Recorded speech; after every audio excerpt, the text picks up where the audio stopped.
Hideous Energy, episode 154. Take your pants off. That's fine. Take them off. Dance around. No one's here. You're probably at work. If you're at work, it If it's a pants-free environment, first off, where do you work? no shit. That sounds sexy. Let's work there, baby. Welcome to Hideous Energy, a comic book podcast where we talk about other stuff. My name is David. I'm Austin. And we are here to guide you through the internet, stuff that happened, comic books, current events, X-Men, pantless environments. Comic books first, and then moving down the line of usually like entertainment, pop culture. Entertainment? Did I say entertainment? That's what it sounded like. You're a dumber. I'll go ahead and take it over from here. You can find us online at hideousenergy.com. If you go there, it will take you to It'll take you to fanoff.com. They host our podcast along with a handful of other podcasts involving anime, wrestling, bands, music, all kinds of other stuff. So check it out. We also have a blog spot. It sucks, but go check it out too. You can download episodes there. Please look at it. You can email us at hideousenergy@gmail.com if you have any questions or comments or want to drop a line. We actually had an email this week from Australia, down under. The entire continent of Australia emailed banded us. together. It was like, Dear Hideous Energy, Australia doesn't like you a whole lot. Yeah. You guys suck. Did you know that in Australia, almost all of it is completely empty? Really? Yeah, I saw that on a Vlogbrothers video. It's some just insane percentage of it is completely empty. Like, isn't it like Arizona like that? Like those kind of states you mean where it's insanely low population? Yeah, it's just like scrub brush. Like, there's nothing going on. And I mean, there's some places there's stuff, right? What do you mean? In Australia, I didn't say all of it was empty. You said, what did you say? More than the places that have things, there are places that don't have things. Already confused. The majority of Australia has no life in it, and I don't. That's just stop. It is a pit of hell. It's a dark hole. No, like where cities are. Most of Australia, the majority of it is like country. Okay. Where there's no cities or anything, and that's where the souls live. We got an email from David Finn. Actually, he signed it Dave Finn. Is he Dave or David? Isn't it David Finn on Twitter? I'm surprised we don't fucking call him Huck. Oh, that's too bad. Yep. Got an email from Huck Finn, back from the dead. He says, what do you think about the rumored news that Harrison Ford has signed on for potentially all 3 new Star Wars movies, with it built into the deal that this means that Indiana Jones 5 is put into pre-production? What are your thoughts? First of all, was your joke earlier about Huck Finn coming back from the dead? Because that was Tom Sawyer who pretended he was dead. I just picked something. Oh, I'm surprised. Well, I think they're both, don't they both pretend to be dead in Tom and Huck? Potentially. Did you ever watch that movie? I don't know. JTT? He's just in Huck Finn. Who? What? JTT. Jonathan Taylor Thomas is who we're discussing currently. Yeah, but I'm talking about the movie. In the movie that Jonathan Taylor Thomas plays Huckleberry Finn, it's just Huck Finn. He doesn't play Huckleberry Finn. He plays Tom Sawyer. Shut your fucking mouth. Yeah, JTT. Who plays Huckleberry Finn then? It's some. Yeah, you don't know, do you? Started to say Smoking Hottie. He was probably like 10. In my head, he had longer hair. So when I was a kid, I was like, "Who's that cool older kid?" Like in my head, he looks like Tim Riggins, but he wasn't that old. Oh, like he was drinking a beer and hitting on older. Yeah, it was Huckleberry Finn. I mean, that's kind of what Huckleberry Finn did. Sort of. No. I mean, he was. Did you read the novel? Yeah, well, he was wild. He lived with that old woman and always got in trouble and was. You're right. Yeah. Tom and Huck is. Oh shit! It was. I'm not kidding you. I was thinking. It's somebody from that era. It's Brad Renfro. That's what it was. Renfro. Yeah. I was thinking about him this morning in the shower while I was jerking off. No, I was currently not touching myself in a sexual manner. Yeah. But I was thinking about the client. I don't know why. Oh yeah, he's a little kid in that, isn't he? He's Mark's way. Yeah. I don't know why I was thinking about Reggie. Yeah, Reggie he's Love. Huck, right? He's Huck Finn. Yeah. I think in that movie, and Tom Sawyer is JTT. Yeah. Well, what movie am I? Who am I thinking of then? Was it? Oh, I think it was Elijah Wood. That was the Huckleberry Finn movie. Yeah, that was only him, like and I'm, Jim on the river and all I'm that stuff. thinking of. Yeah, yeah. I haven't seen Tom and Huck then. It was a Disney movie, I think, around the time of like Jungle to Jungle and like all those live action Disney movies. I remember Jungle to Jungle. Anyway, David Finn. What do you think about Harrison Ford being in all 3 new Star Wars movies? Do you want that to be separate, or do you think that would be a good sign to have? Look, man, Just put your thoughts out there. How much time do you have? Well, no, just briefly. This is the intro. We can talk about it for a long time. I have absolutely as mixed feelings as possible about all of these Star Wars movies. You know that. Well, if you had your preference, would you rather it be completely new stuff, or would you want characters and storylines or whatever to bleed in a little bit from, like, do you want Mark Hamill and Carrie Fisher and Harrison Ford to be in these new movies? My gut reaction is to say no. Okay. And the reason I don't is you're going to laugh. But it's because if they connect storylines from the original trilogy, listen. Does that mean you have to ignore the new movies? No. Oh. If they connect storylines from the original trilogy to these new movies, that means the possibility of them connecting stories to the prequels is higher, and I don't want them to do it. And then they would all be one universe, even though it already is. Well, I don't want them to connect to the prequels. Like, if I want them to move past those stories. So you would want Luke to show up, but you wouldn't want them to talk about midi-chlorians. No, absolutely That's like not. an example, right? Correct. Of what you're saying. That the Gungans. Just like, what would you do if they mentioned midichlorians? Would you immediately write off the whole movie, or would you be able to be like, I don't know, man. All right, whatever. I don't know. I honestly don't. Because I would want to write off the whole movie, yeah, because midichlorians is stupid. It's fucking pointless. It is an absolutely pointless. I mean a throwaway line. I don't mean they're like, all right, hold on, 20 minutes on midichlorians. If their throwaway line was that midichlorians was something that the council put in place to, like, trick the Jedis. It's ridiculous. No, if their mention of it was either that it took the power away from what it meant in the prequels, or to talk about how ridiculous it was, whatever. Because it's pointless. They're not going to do that. No, you can't say that. I mean, I doubt it. I mean, it's possible that they could go back and be like, and they could retcon it. But... Well, no, like, that's an interesting idea to me. Would you want them to retcon it? Yes. Absolutely. I would love for these, if they can take as much, if they can use these new movies to fix the terrible, terrible shit smears that they left on the face of Star Wars from the prequels, then I would be happy. I desperately don't want them to, I just don't want them to dig themselves deeper and deeper and deeper into that awful stuff, what I perceive to be awful, because I know people like it. I just don't want you to see these new movies at all. Why? I just don't. Well, you can watch them if you want to. I don't want to see them with you. Yeah, well, I kind of do at the same time. It's weird because no, I can easily watch them just like I can watch the prequels, and I did at that age, and really like them. Yeah. At that age and everything. I mean, watching them now, I'm like, oh yeah, I remember these. These are fun. You know that I have a different connection to it than you do. An illogical one most of the time.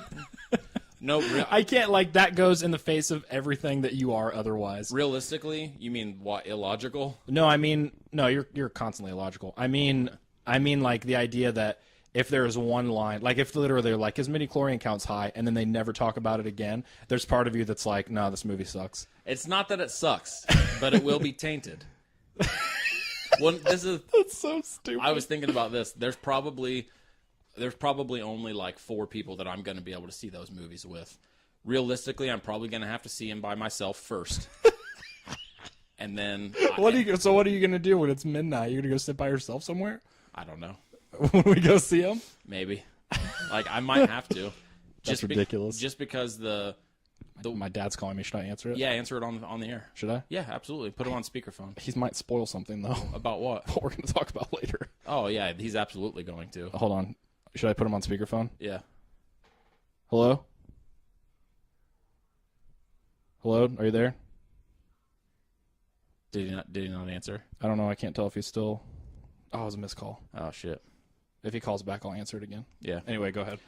Yeah, I mean, that's it. Like, I mean, will you seriously, don't watch it by yourself. That's going to be annoying. If you're like, oh, guys, I want to go sit over here by myself. Why? You're going to go with us and then not watch it with us? No, I might just not be able to go with you. Oh, man, that's funny. Does that answer your question? I wish for the best, but I also kind of hope that they're awful just so I can see it. Because I didn't get to see it in '99 when this actually, but it wouldn't have been that entertaining because it didn't really hit you badly right away. No, it was like a knife in my face.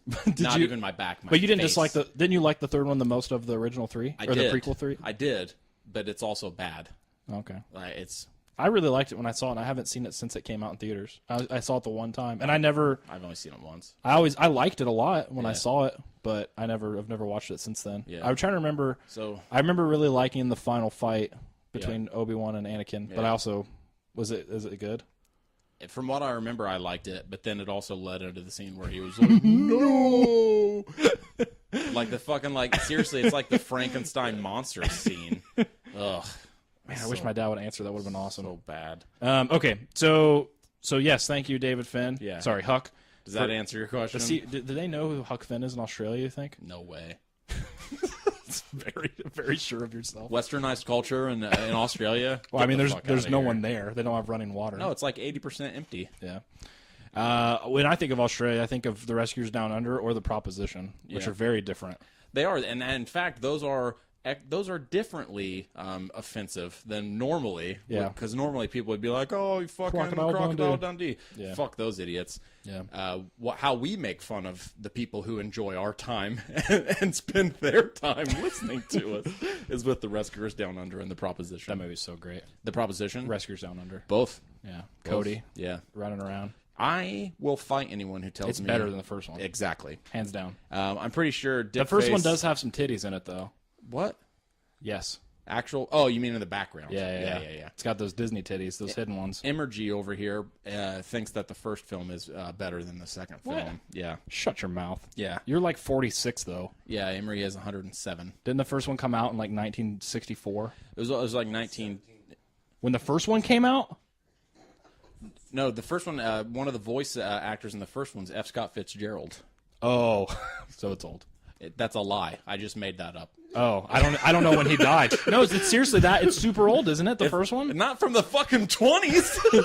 Well, hold on. When did he die? Probably like 1940. Let's find out. Potentially, he could have voiced someone in the Rescuers. Well, yeah, it would have been like fucking Paul Newman in Cars, where you can hear his oxygen machine like pumping as he's doing his voice.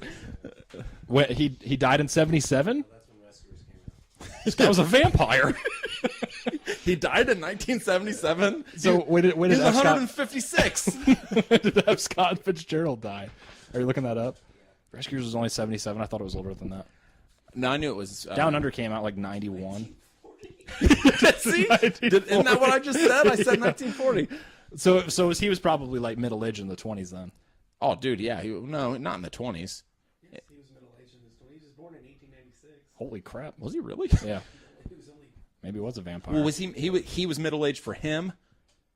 What did you think I meant? Like Dark Ages? No, because middle age He means carried a suit of armor and a sword? no. Middle age means something different depending on how old you are when you fucking die. Well, yeah, but I'm saying like middle age, like he was in his like between like 30s and 50s. No, he died when he was 44. See? So was he middle aged in the 20s? Yeah, he was 20. How did he die? Probably alcohol. What was it, Emery?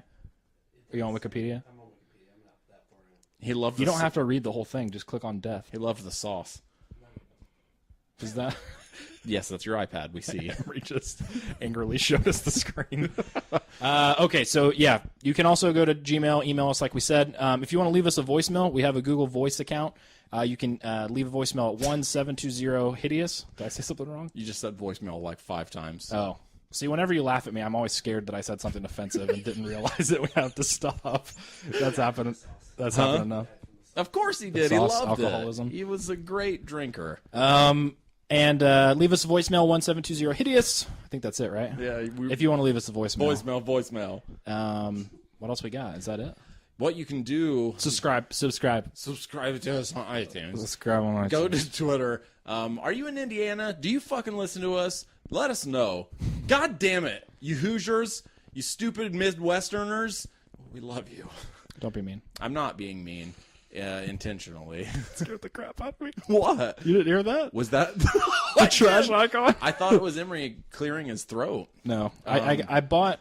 After I updated to Mavericks, my mail app It looks weird. was super slow. This isn't mail, is why. That's airmail. Yeah, so I stopped using Apple's mail and went on the App Store and found AirMail for $2, and it is pimp. Really? Yeah, so I just don't Should use I mail use anymore. it? It's a lot faster. It looks a lot cooler. I don't know. It has more features, like when you go into preferences here. No one can see this.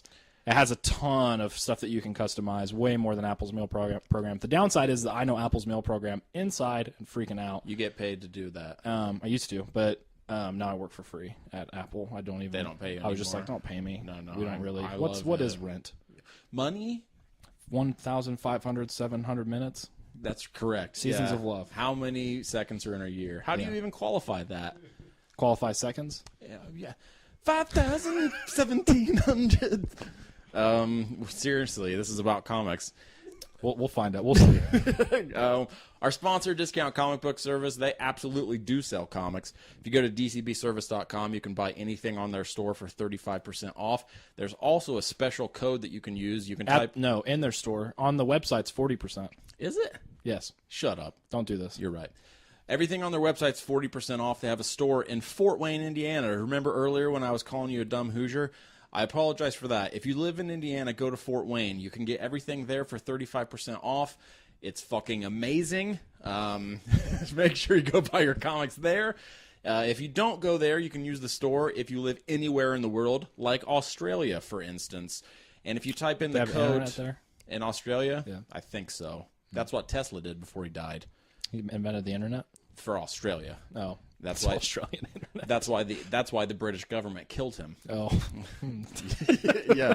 Type I in learned all that from Rassel. I just made it all up right here. It's all true. You're a fortune teller. Just like F. Scott Fitzgerald voicing Bernard in the original Rescuers. And Zelda voiced Bianca. Correct. Type in the code Hideous8 on dcbservice.com. That's type out the word Hideous and then the numeral 8. It'll give you an additional 8% off of your order. Ocho. The stinky shit, though, what I mean to tell you is this is something you need to remember, is that you can only use it one time. If you've used it already, you can't use it again. If you haven't used it, or you know people who would love to get 48% off of their order, tell them about it, and they can go use it. I almost used mine the other day. I've still never used it. When neither one of us have. Yeah. David and I still need to use our What I was codes. going to buy. I can't remember. Was it a lot of stuff? Because we're going to buy a lot of stuff when we do it. I think what I'll probably end up doing is remember. getting the first trades for the Unwritten, because right now I only have like 4, 5, and 6, because I'm stupid. This is a boring story so far. Thanks, man. But then I cut one of my pinkies off. More interested. And then I snorted it. That's fine too. And I barfed it out and then put it in my ass. Topic Thunder. Why are you such a misogynist, dude? I hate women. Oh, I mean that makes perfect sense. Does that answer why? Why you're a misogynist? I would imagine it would. If you hate women, I'm filled with hatred. Austin's not a misogynist, and neither am I. No. Well, let's talk about some other people who probably aren't, but were accused of being misogynists. Correct. The internet is almost a daily accusation machine. If you need someone to be accused of something, go to the internet. If you need to accuse someone of something, go to the internet. It's very easy. Are you gay or not gay, but want to be told that you're gay in a derogatory way? Welcome to the internet. YouTube.com. That's right. Pick any video, Yes. and you will be harassed. You can hear and see and read any kind of slang that you can imagine and some that you can't. Okay, first thing up. Actually, this isn't a. I do want to talk about this very, very briefly. Okay. Okay, so one of my biggest fears right now in life. That your dick's a spider. No, I got over that. Okay. Is that That's good. It was a rough month. close though? Yeah. Is that so right now there may be going to be potentially, we don't know yet, porting Miles Morales Ultimate Spider-Man stuff over into the 616. It just fills me with a I'm not kidding you, like a serious serial killer rage. Yeah, I don't like it either. So one thing that's been going on, there's this book called Mighty Avengers that's out. Yeah. Well, first of all, it's like Mighty Avengers Volume 2 or 3 or something like that. Yeah. But this team is all black cast, I'm pretty sure. There might be 1 or 2 people that aren't black. I think Superior Spider-Man's on the team. He's white, I think guess. so, yeah. I don't even know who Superior Spider-Man is anymore. But whoever it is white, whether it's Otto or Peter Parker. Peter's ghost. But there's been someone who's been like dressing up. I read the first issue and I didn't like it, so I didn't read any more of it. But there's like a guy that's like Spider Guy. He's like, he calls himself Spider Guy. that's what people call him. They don't know who he is, and he has a stupid mask on, and he has like a Halloween style Spider-Man costume on. Okay. So everybody was assuming, I think because it's an all-black cast, That it's Miles. that it was going to be Miles. And Bleeding Cool ran a story, which, spoilers, I'm going to spoil who it is. Marvel did a contest for people to... Oh, no. I don't know if it was a contest. Well, this doesn't have anything to do with racism, so don't worry. Oh, thank God. Yeah, I know. I knew that's how it sounded. They did, because DC does a contest. They're like, show us someone's vagina killing itself. We want to see someone killing themselves because of this thing that is awful about them. And it was, I think it was like a talent search thing, and it was like they gave him part of the script. Yeah. And in the script, it has like a shadowy figure, and it's this dude out of costume, and you can't see him. But in the script, it's like, we're not going to tell people until a couple issues later, but this is Blade. Did it get leaked? Yeah. So they didn't pay attention to Oh, those fucking idiots. That's to the great. press release. It's possible that they did it intentionally to divert, but I don't know. They might change it at this point. I saw it, and I was seriously so happy because I was like, all right, good. Yeah, well, that doesn't mean they're not. It doesn't gonna mean they screw up won't do Miles. it. Yeah, it doesn't mean they won't do it, but hopefully it's a bigger indication that it's not what it seems. Okay, so this happened. This is why we're talking about misogyny. Yeah. Pretty Deadly came For this out. week. Pretty Deadly came out last week. We talked about it. We didn't really like it. We didn't like it. There's no really about it. There was another guy who also didn't like it. Hannibal Chao is not his name. That's the dude from Pacific Rim, which Amanda and I watched last night. Correct. His name is Hannibal, though. It's Hannibal something. I'm trying to find. Here it is. And this dude works for CBR, and he does a column. I think it's called like mini shots or something shot. It's like little quick reviews of all the books that he bought that week. Sure. So he gets his comics from a comic shop called Comics Inc. in Los Angeles. And there's the owner there is named Stephen LeClaire. So he wrote in his original post, this Hannibal dude, about how it was a book that the owner was so Hannibal Taboo is his name.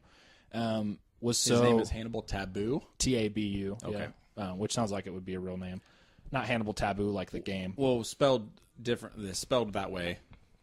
When I heard it, I thought it was Taboo, but Yeah, because it's a pretty unique name, so it sounds like almost like maybe a pen name or like a fake name. But no, I think it's a real name.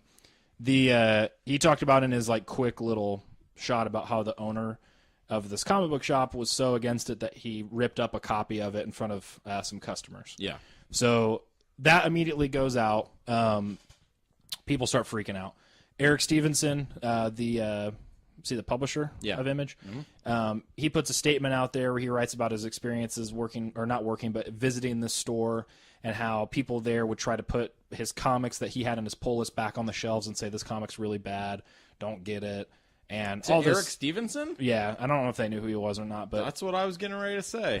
all of this stuff. And so there's all kinds of stuff here and there with people saying, okay, did this guy rip this up? It's called the buy pile at CBR, by the way. Yeah. I've read that a few times. Yeah. Did he actually rip it up? People are questioning it. So on Twitter, immediately, people are freaking out. Image Comics says, quote, since Comics Inc. in Culver City is tearing up copies of Pretty Deadly in front of customers, here are stores in LA that might have copies. They listed a bunch of other stores. Yeah.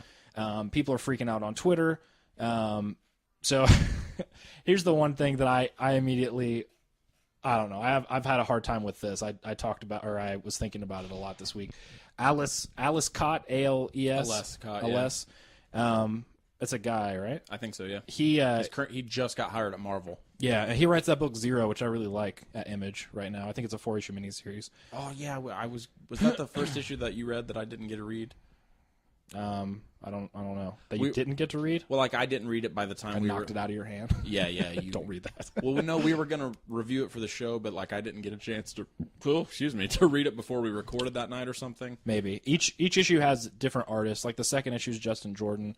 I don't remember who illustrated the first issue, but it is sweet. It's awesome. I think it's the book I'm thinking of. Yeah. Thomas Mueller did the covers. Man, they're so great. He's a graphic designer. Yeah, Les Cott's the guy who got hired at Marvel he's on a book, and Brandon Graham immediately started talking shit to him. Yeah. He tweeted, and I don't have the tweet in front of me right now, so I'm going to have to paraphrase, but it was basically like, did he rip up the comic because he thought it was bad, or was it because of misogyny? Because the team is almost 100% female. The only person that's not female on the creative team is the letterer, Clayton Cowles. Yeah, because it's written by Kelly Sue DeConnick, it's colored by Jordi Belair, it's illustrated by Emma Rios.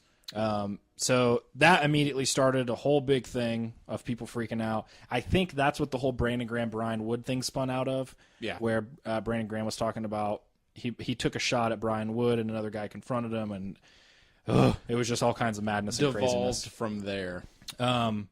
Anyway, it was pretty crazy. It rocked the internet pretty hard for a while, and there was a lot of he said, she said, and Hannibal Taboo saying, well, I didn't see it happen. I heard about it, blah, blah, blah. And finally, this was another thing that was pretty crazy. Image pulled it. They were trying to have the store's orders for Pretty Deadly withdrawn. Really? Which I don't know. I had mixed feelings about that too. Where is it at right here? I'm trying to find exactly what it is. We have offered to take back, this is a quote from Eric Stevenson, we have offered to take back the copies of Pretty Deadly #1 at Comics Inc. and have asked Diamond to cancel the store's orders for issues 2 and up. Wow. And then he talks about how people can have opinions. You shouldn't rip up a comic in front of somebody. That's bad form, which I agree. That is very, very stupid and very dumb of you to do as a retailer. It's one of those things that I absolutely can see it from Image's perspective. Do they want to ship comics to a retailer that's going to tear them up? That would be dumb of them, because then. But is he paying for them though? Yeah. Yeah, he paid So, for them, but I'm saying like he's absolutely entitled to do that. But I'm saying from their perspective, it would be more of like not a moral necessarily, but not like, moral. But think it about wouldn't be a business move because they're losing money. they're losing money if he's ripping them up and not selling them. Kind of. He's still buying them off of them. Yeah, but they don't make any money if he sells a copy, do they? No. They would make money if he sells a copy and then has to order more. But if he's ripping them up, his customers aren't getting the content. So then he's actively stopping a customer base from interacting with the comic and finding out if they're going to like it, and in fact taking away Image's potential to get reorders. But okay, so you said ripping them up. So already right there it sounds, and I'm not disagreeing with you. I'm posing a hypothetical. This from this story that was told, he ripped up a copy. Correct. So like, do you think that for them hearing he ripped up one copy means they should pull all orders, future and present? Yes. Really? The reason I think so is because if you're willing to rip up one copy of this comic book, you're willing to rip up two. Why wouldn't you? You've already done it once. It's something that's kind of crazy to say. It's something that's absolutely crazy to do, especially for something you're paying for. Yeah. You're destroying property. And if I'm Image, if I'm Eric Stevenson, any publisher, my goal is to give my creators the best chance of having their content seen.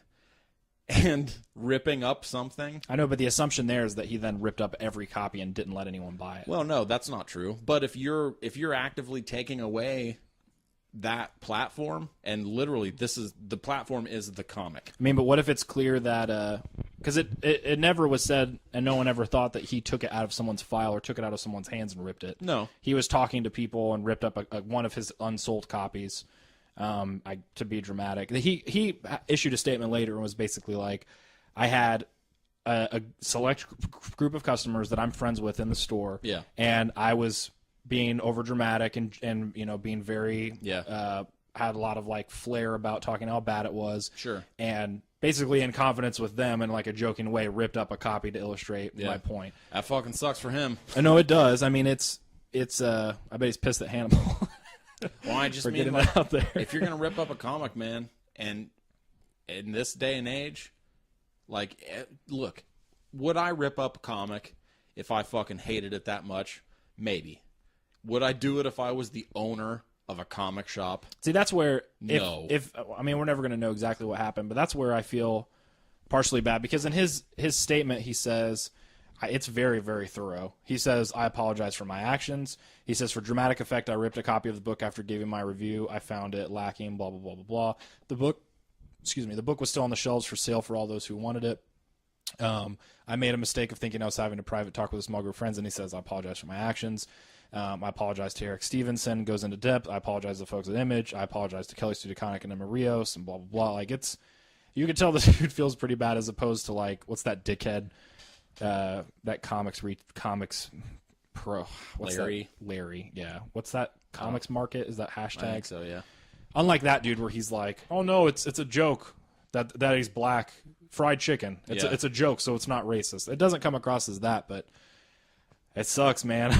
Well, see, that's the thing, It sucks man. that he did it. Like, it sucks because now I question that. Even though he wrote a long apology, after Image was like, yeah, well, you're not going to get any more of this fucking book then. Yeah. Because I immediately see that as him being like, no, please, don't stop sending me the thing that I make my money off of. Like, it's just a whole fucking dumb situation. I don't know. Like, I can see it from both perspectives in terms of them pulling it or telling Diamond to cancel and to not ship them any more books. Can they do that, by the way? Apparently, yeah. That seems... Like, they are the ones controlling the content I that's guess they're going just to a Diamond. distributor. Yeah. If you go to your distributor and say, I don't want you to distribute it over here, depending on who you are, because obviously, like, it's Image, so Yeah. they have a higher and higher profile than they used to. Yeah.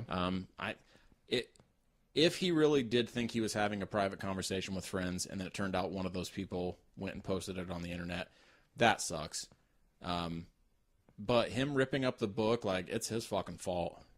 Yeah. It's just stupid. No, he shouldn't have. Or, I mean, if he's going to do something like that and joking around, then it needs to be after hours with the shop closed or something at the very least. Well, see, it sucks because, like, we gave the review that we did of Pretty Deadly, and it wasn't. We tried not to hold back, and we tried to give our honest opinions of the book. Yeah. But does that equate to us telling other people not to read it? I don't think it does.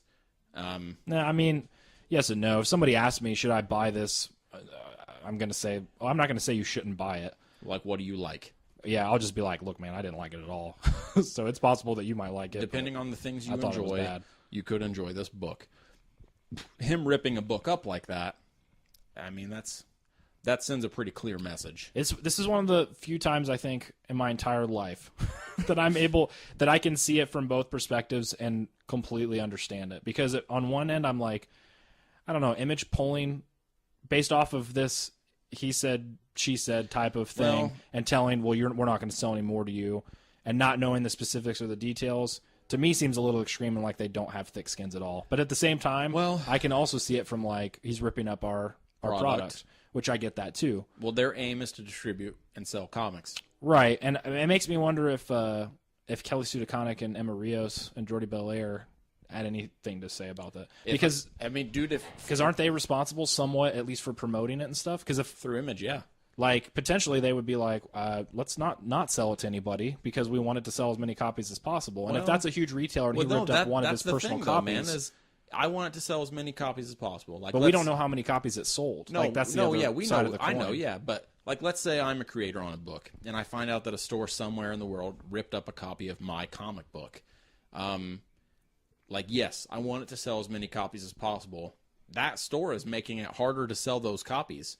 Because not only is someone ripping up my comic in that store, the fucking person who owns the store is ripping it up. That store is essentially endorsing the idea that my book sucks by ripping it up. And whether or not there was no one in there, maybe there was one person in there, somehow the story got out.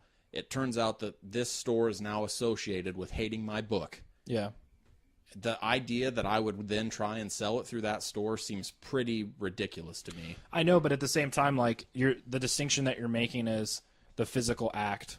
Because if he could have, yeah, that's exactly right. What if it came out that he was telling all of his customers that he hated it but didn't rip it up? That doesn't hold as much power to me. I know, that's what I'm saying. No, yeah, that's why it kind of, I see it and I don't see it at the same time because I'm like, the message is clear either way, whether he rips it up or not. He hated the book and is telling people that it's not good and that he doesn't like it. And he said there are copies here, and anyone who's ever wanted a copy was able to buy a copy. Yeah. Obviously, he's trying to dissuade after people. The fact. Well, no, the Hannibal dude said that too. Yeah, it wasn't someone's copy. Well, saying you hate a book, while that might hold certain weight for some people, saying you hate a book and then saying not to buy it, they are different things. Yeah. Ripping up a book. Well, and if I was a retailer, and we practiced this, we've talked about this at Alter Ego when we worked there, was if someone was like, how's this Deadpool core? Yeah. We would be like, if you like Deadpool, man, you're going to love it. Yeah, it's not As really- opposed to, it's just pure garbage. Don't Yeah. ever buy it. It's not for us. Yeah. But if you're into that genre, That makes more fiscal sense to me because would like our goal as a worker. you're empowering them to make their own decision, which is, if they like it, to spend their money. Well, no, like seriously, we weren't even owners. We're clerks. Yeah. Our goal is to sell as many things for this store as possible. Yeah.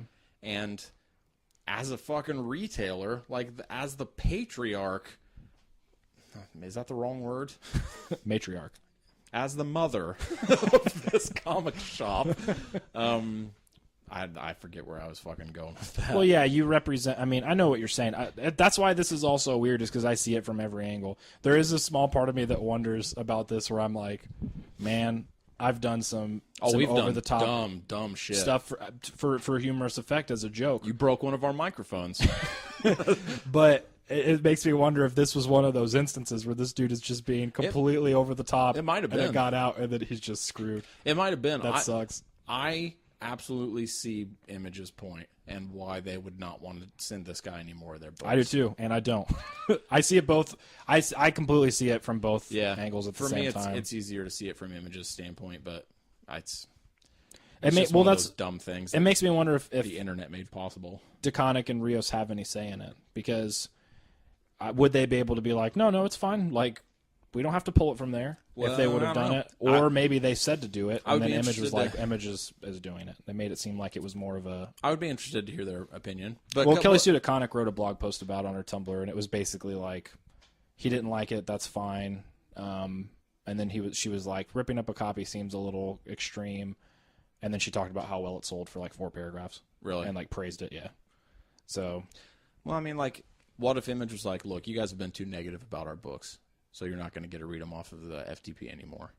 I honestly don't know what I would do. I know my reaction would be to lose my mind. Yeah. And to just from this is before I even sit down with you and try to think about what the proper, appropriate, level-headed thing No, is to do. it's probably pretty similar to how I would react. Is to be like, all right, who's going to listen to us talk about how Image doesn't want to promote books unless it's positive promotion? Yeah, this is all hypothetical, by the way. Yeah, Image has absolutely said nothing to us. No, not at all. Well, I mean, and we've had a similar experience with DC. Yeah. And that's not why we don't necessarily like the New 52. We don't like the New 52 because it's not good. Because it's bad. But with interviews and stuff, we've alluded to it before.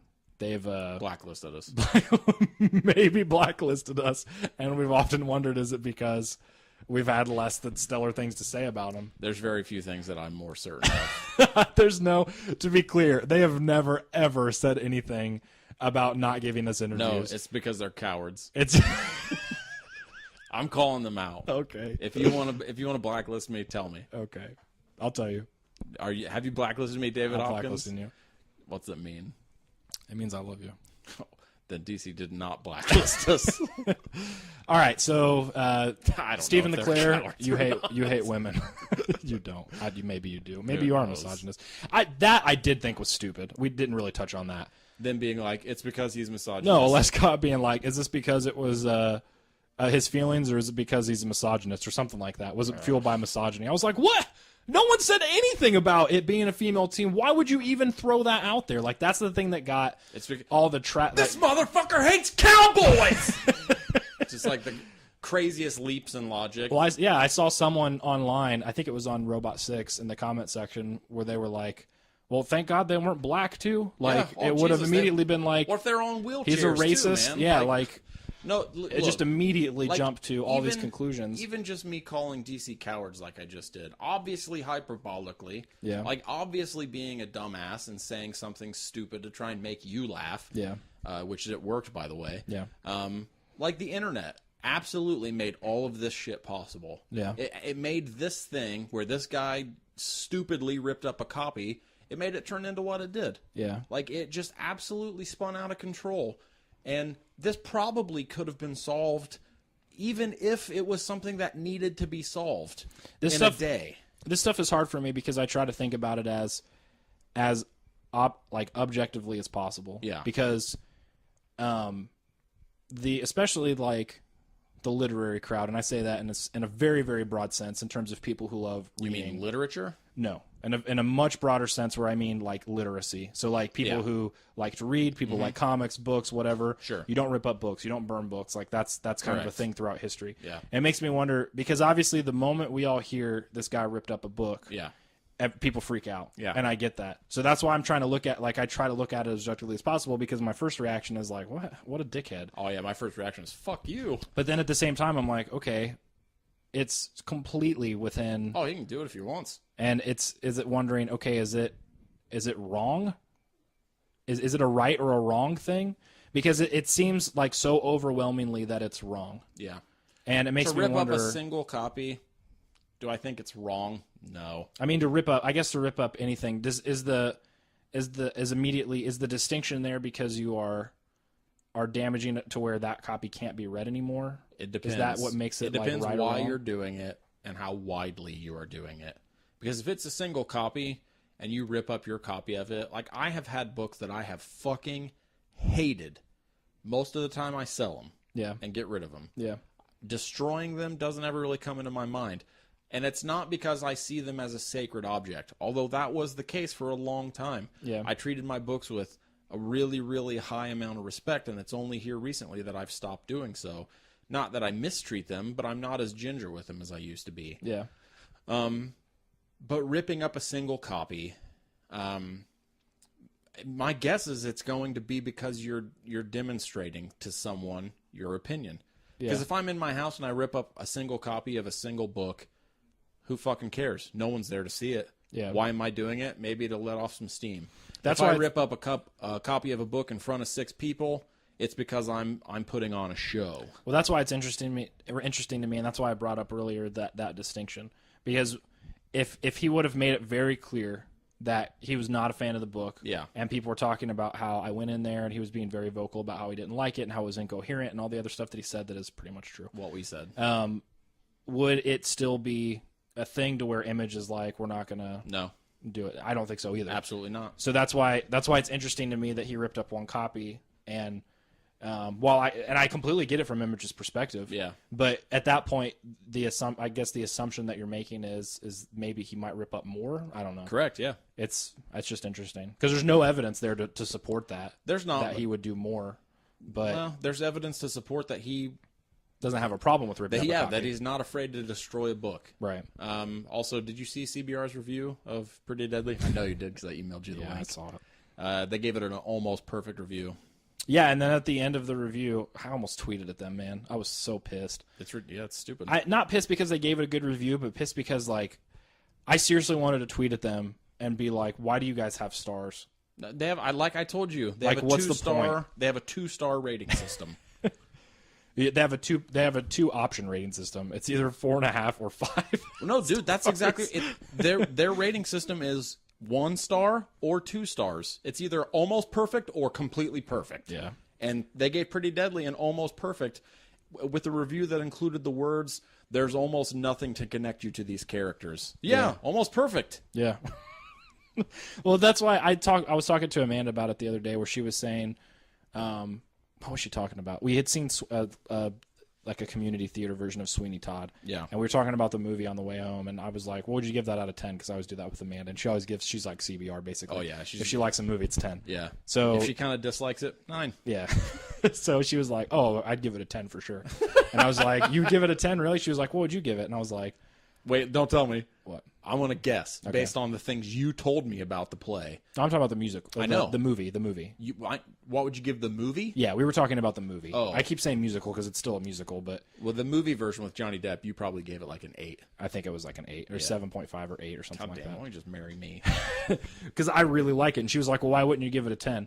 I was like, I don't know. Let me think. And she was like, well, if you have to think about, if you can't find anything wrong with it, then why wouldn't you give it a 10? Which I see her logic there. If I can't think of anything wrong, I kind of do. hold on. I didn't say, I agree with you, Amanda. Now let's drive home in silence. There was more. I didn't say you said that. There was more of an argument.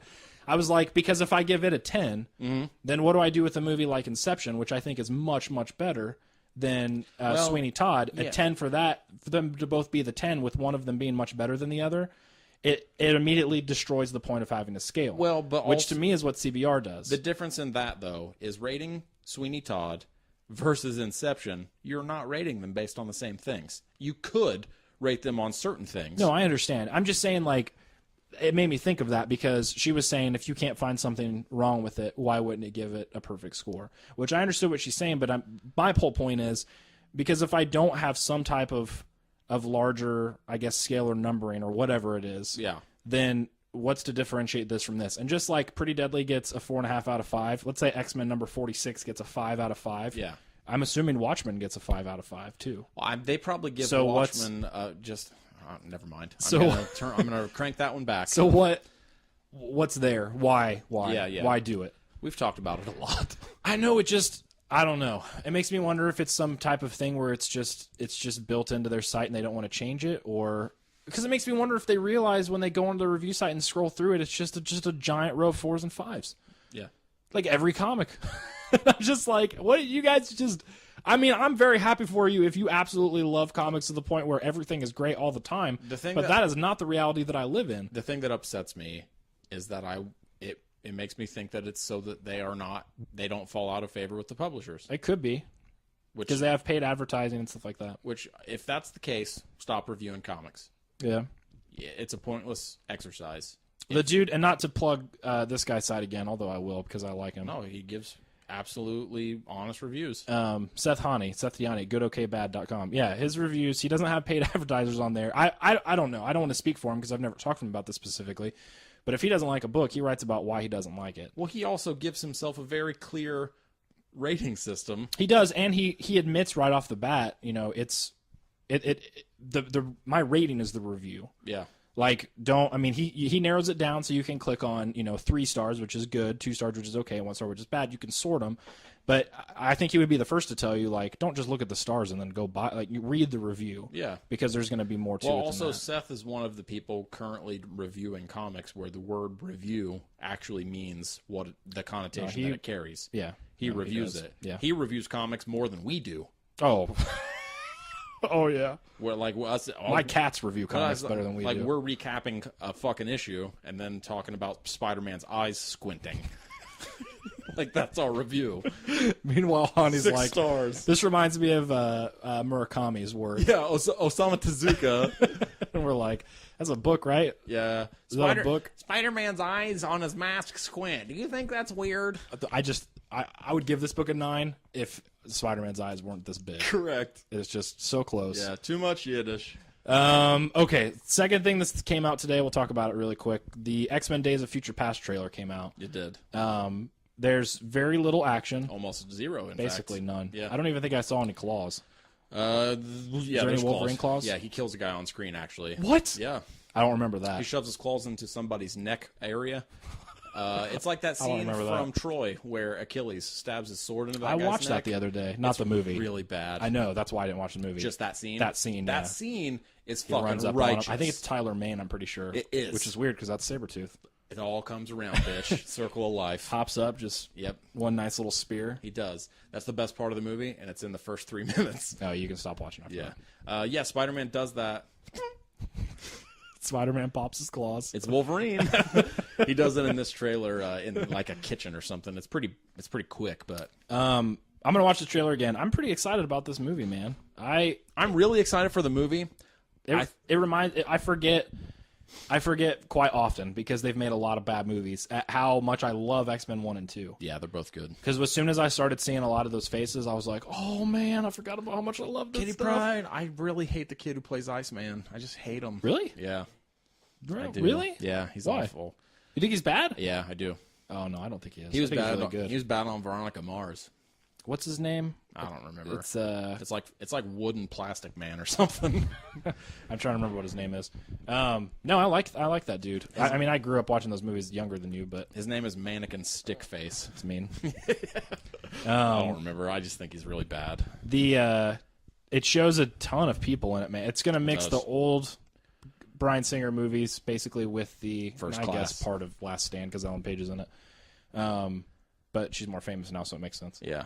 And yeah, First Class. But it seems like from the trailer, there's going to be a lot of Magneto and Xavier, which is fine by me because that was the best part of First Class. You mean Fastbender, fast bending, Yeah. and then Mr. Tumnus. Yeah, Mr. Tumnus. What were you gonna say? I was gonna make a joke about Fassbender's penis. Oh, The first thing I thought to call him was sweaty cock, but that doesn't even refer to the fact that he has a big dick. no, it doesn't. So, Do you know he looks almost exactly like Jack Kerouac? who, Fassbender? Yeah. Really? I have a book right now I'm reading called The Voice Is All. It's a biography of Jack Kerouac, and I laid it on my coffee table to. Does he have his dick out No, on the cover? no, he doesn't. The way you said that made it sound like you got embarrassed. Like you're embarrassed when I said it. No. Like a little kid. No, but I laid the book down and I looked at his face like from the corner of my eye, and I was like, oh my fuck, that looks like Fassbender. So then I found pictures of Fassbender and put them next to that picture of the cover. It's Jack Kerouac. That's weird. He has bright blue eyes too, just like Jack did. Wow. So Hollywood, I've already posted on my Tumblr about it, so I'm sure you guys are going to come calling any second now. Apparently he has a really bad accent in that Counselor movie. I read that the other Fassbender? day. Yeah. Oh. He has like a southern drawl kind of. I don't understand attempt. that. They did that to Idris Elba too in Prometheus. They're like, hey, you're super British. Yeah, see, Speaking a southern accent. I don't find his accent that bad in that movie. awful. There's like two parts where I hear it go out. See, I think that ironically, his British accent in Pacific Rim sounds bad. That's his real accent. I know! It sounds like he's doing an accent in it. It's because you're used to hearing him as the dude from The Office. I'm pretty excited to see it, though. I am too. The trailer is pretty lackluster. It's honestly, I like the trailer a lot. it's good. It's a good Make trailer. sure that's known before we get another Hideous Energy blurb. The trailer's pretty lackluster. Don't expect Watchmen. It's the trailer. Barf noise. Trailer succeeds because of the Clint Mansell score that they Yeah. put over it.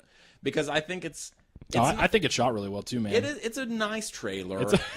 It's an awesome trailer, dude. It's super dramatic. Like because of that music. no. Seriously, like the shots that they use and the way that they cut it and people saying stuff, like the very end where it cuts to the title, that's not music. That's just the power It of. is. Wait, no, the music of, builds the entire time. But it though. cuts out before the line, though. That's why it's powerful because Because it the cuts, music's not there. Yes, yes. I'm talking about. The music is building. I'm talking about Gandalf and Picard Yes.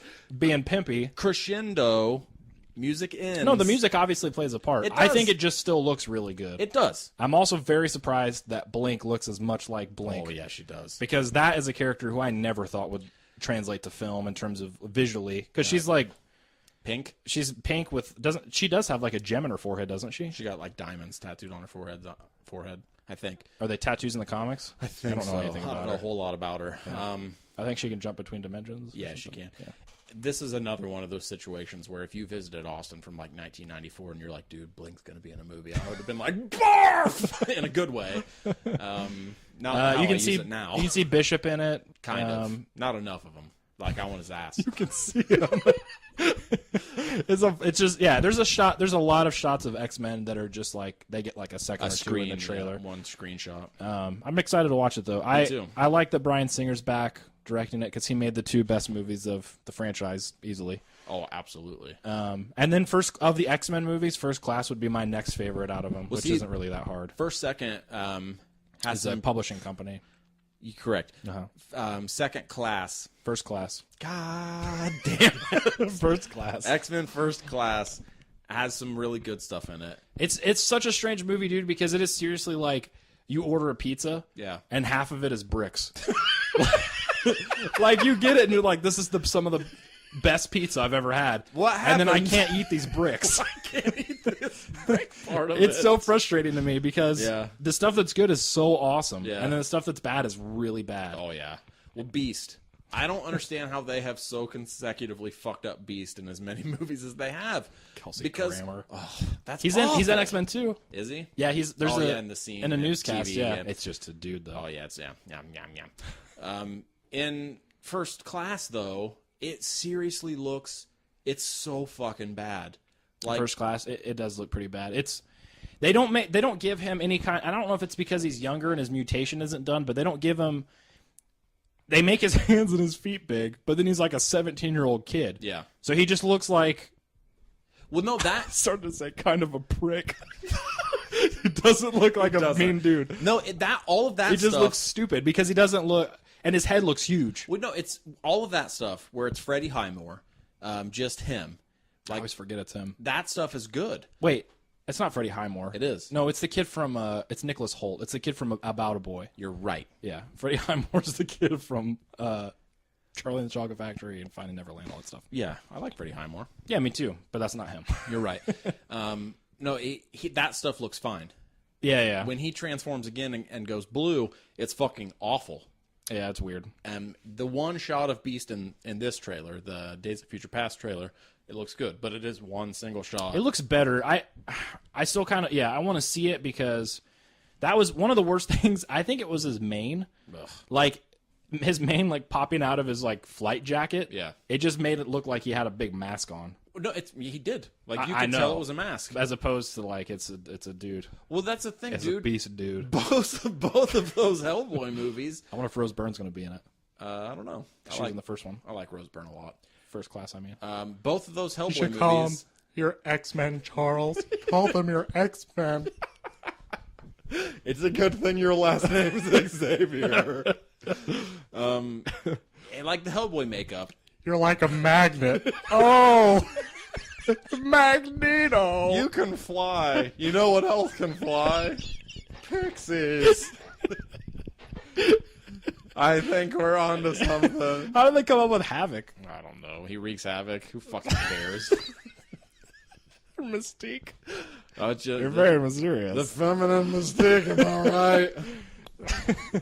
Did we just impersonate Stanley and Jack Kirby trashed creating the X-Men? Maybe. Well, remember that scene, the scene in First Class where Professor X is trashed is fucking hilarious. Oh, yeah, he's hitting on chicks at the Sitting bar. at the bar and he's getting drunker and drunker. Yeah. Man, I want to watch the first half of that movie. Well, I like the very, very end where Magneto slowly pushes a coin through Kevin Bacon's forehead. Oh, that yeah. part's cool, too. I'm pretty sure in the theater, you and I were like, It's pretty crazy. everyone around us is silent, and you and us, you and me. You know who Catherine. hates that movie? Who? Like, passionately. Beginning to end. I don't think there's anything in it that he likes. Who? Andy Kirby. What? He hates it, dude. Hey, Andy. Fuck you. No, he seriously. I think we talked about. I know I've talked to him about it a couple times, but then I'm pretty sure we talked about it with him when he was here. That's nuts, man. Like he just Oh. absolutely hated it. That scene where with fucking Magneto with the knife killing Oh, the yeah, Nazis. the Nazis. Read 'em and weep. Hope you want to hear us cry. Wah wah wah. Marvel's gonna make us fucking cry. Are they? Maybe. I teared up in this issue. Is that what you mean? Did you? Yeah. When? First and only book up is Ultimate Comics Spider-Man. Dumbest name alive. I alive. don't remember the number. Do you? Nope. 28. That's correct. Is that correct? Yeah, sure. By Brian Michael Bendis, illustrated by David Marquez, colored by Justin Ponzor, and lettered by VC's Corey Pettit. Yeah. This ends the Spider-Man No More arc, I guess. That's where he's been Spider-Man for a while. You just can't get over that, can you? It's just stupid. I get it though. I mean, it's he's writing one arc, so it's beginning to end of Correct. Spider-Man No More. Yeah. I understand. It's just weird to see it on the side because Yeah. going into it, you're like, oh, he's not Spider-Man, and then the whole thing's Spider-Man. Is that how you are? Because Always. if so, you're dumb. That's mean. That's Is mean. it though? Yes. Yes, it is. You know that he's Spider-Man in this issue. I know, but I'm saying, looking at the cover, it's just the way that the Ultimate Comic Line brands their books. They do the or the vertical stripes. Are there other books in the Ultimate line? Is that a thing? I've heard rumors. Yeah. So this ends that arc, and then potentially this comic book series because they're going to do Cataclysm, Cataclysm next. and after that's done, we'll see what happens. Emery is cracking up.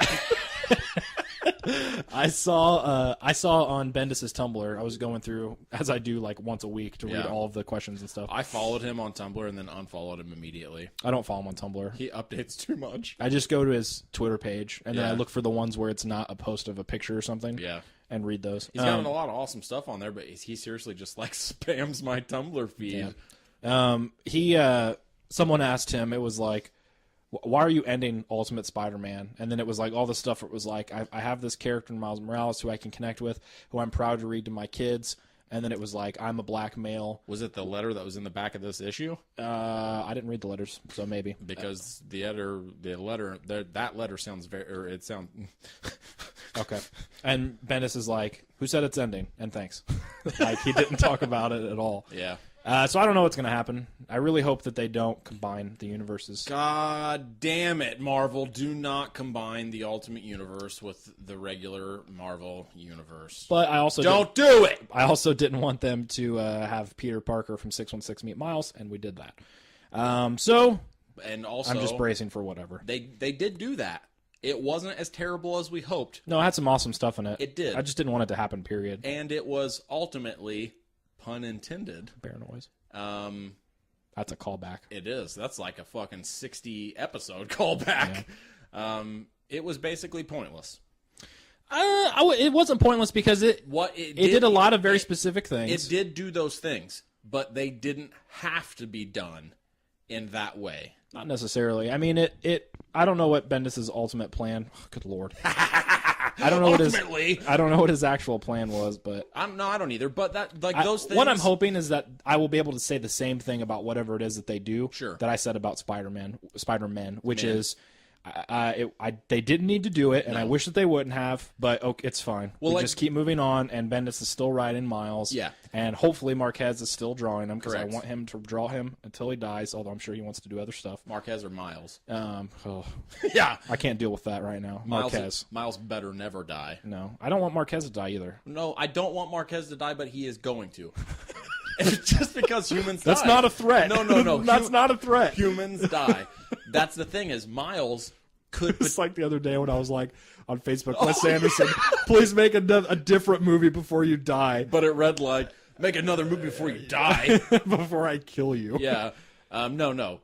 Like, that's the thing, is Marquez is immortal. Yeah. He is As long as he doesn't shave his beard off. mortal. Yeah, if Samson. if he shaves that beard, he's probably going to die that day. Probably. But no, Miles could potentially live forever. Just like Peter is on the track. You mean as a character? Peter is not alive currently.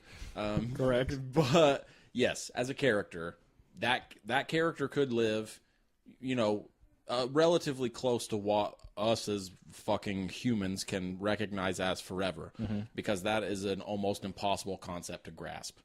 But Miles, if they don't destroy him, could seriously be a huge part of Marvel Comics. Yeah, he could.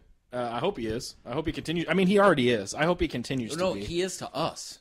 No, he has a very, very big, strong following in terms of readership. See, I think so, but General public, no. I mean, people know Spider-Man is Peter Parker, but see, that's the thing is that'll potentially, unless Marvel were to switch it out with Miles Morales, and then we were to check back in like 40 years from now, because the general public knows him from the movies, before the movies, from that TV show. People, I mean, the cartoon. I mean the Well, was that the cartoon? Spider-Man.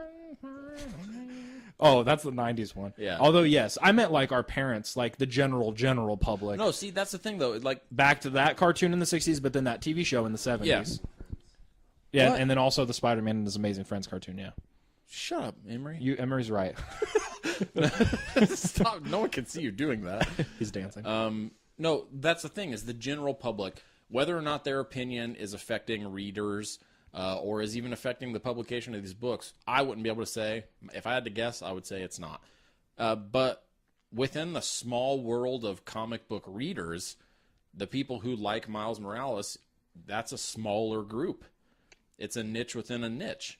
Yeah, it is. I mean, I mean from what it seems to be on like social media, like it reminds me a little bit of like the group that rallies behind like Hawkeye. Like, Yeah. it's got a very devoted. Well, it's a successful following. book, but it's not. It doesn't have as many readers as Amazing does. Well, it doesn't have a sequel coming out next week, Correct. like Thor Wait, what? sequel. What? I mean, the movie. It's not a movie franchise where everyone knows it. Because, No, yeah. Yeah. I thought you meant the Spider-Man sequel came out next week, and I was gonna fucking punch you. No, Thor 2, The Dark World.